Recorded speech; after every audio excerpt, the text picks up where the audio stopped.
The Arctic is extraordinarily rich in resources, whether they are multiple energy resources or all kinds of mining, including rare earth, but also very important ocean resources. And then if you look at the world from the top, unfortunately we are all used to flat maps on a wall. But look at the globe, and you look at it from the top, you see that Asia, China and Russia, Europe and America connect through the Arctic. So the quickest way for missiles to travel, military confrontation between either Russia and China on one hand and the US or the West on the other, will be through the Arctic. And increasingly now, recently, the new race for space in terms of mining in space, energy from space, connectivity through space, ground stations in the Arctic are absolutely crucial for those powerful countries that want to be victors in this new space race. So anywhere you look in terms of the competition between the great powers of the world, the Arctic has suddenly become the crucial territory. And unfortunately, it is largely unknown. It has largely been off the radar in terms of media, research, political knowledge, and so on. And that is why we see this rather chaotic situation that everybody is kind of running around trying to understand this.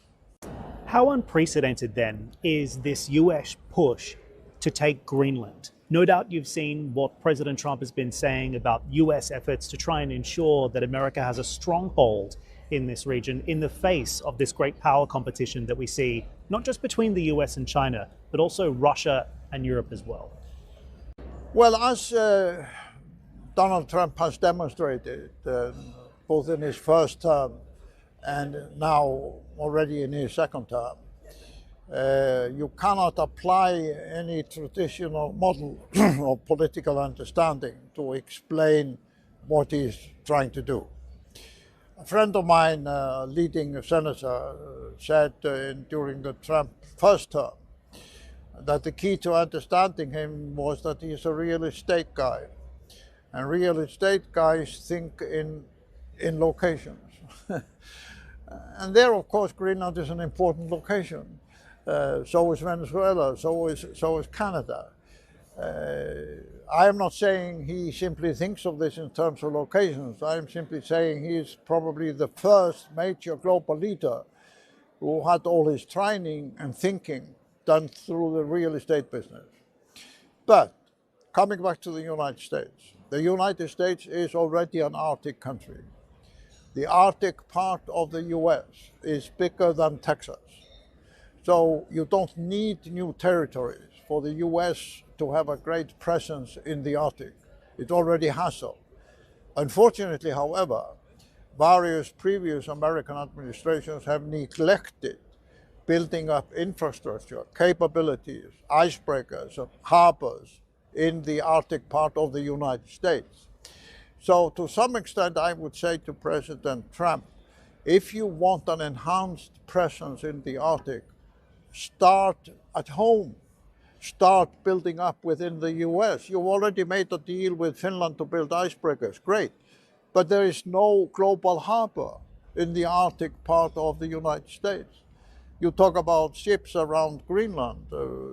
I think you are a bit misled by thinking there are presence already of Russian or Chinese ships, maybe in the future, but they are not there now. So where I think he's right, the US has to play an enhanced role in the Arctic, I would say start at home. And if you don't do that, it doesn't matter if you gather Greenland as a territory, the US will still be lagging behind the combined strength of Russia and China in the Arctic.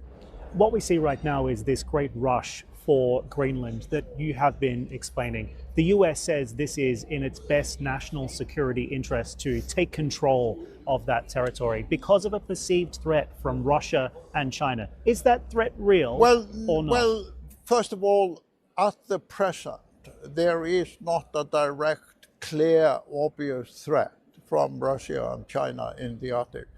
That doesn't mean it couldn't be in the future, but at the present it's not. I mean, the only part of the Arctic where China is in a prominent way is the Russian part of the Arctic, where China is in terms of mining, energy resources, maybe some military exercises and so on. But beyond the Russian part of the Arctic, whether it's the Canadian Arctic, the US Arctic, or the Nordic Arctic, China is not a big player. And Russia, of course, is not there. But in terms of strategic importance or economic importance, it's difficult to understand what he actually wants, because the existing agreements between the Kingdom of Denmark and the US with respect to Greenland is that the US has enormous possibilities to enhance its military presence in Greenland under the present situation. In the past, it had dozens of military bases in Greenland. Now it's only one. It could have more if it wants to.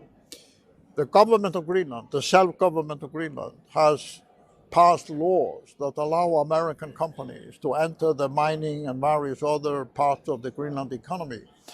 So there are no barriers at the moment for enhanced American security or business presence within Greenland. So, since we have not heard any more detailed explanation for this desire, it's very difficult to understand concretely what it is about, if it is not just simply location. A real estate guy wanting to add yet another location to his global Manhattan type like skyscrapers. As you know, the president is no stranger to a hostile takeover. Could he take Greenland by force? Of course, he could take Greenland by force if he wants to do that, because, first of all, the Kingdom of Denmark could not provide the defense. I can't really see any neighboring countries, whether it's Canada or the Nordic countries, providing the necessary defense. I doubt whether the French and the Germans would send military forces to battle him up in Greenland. But then afterwards, so what?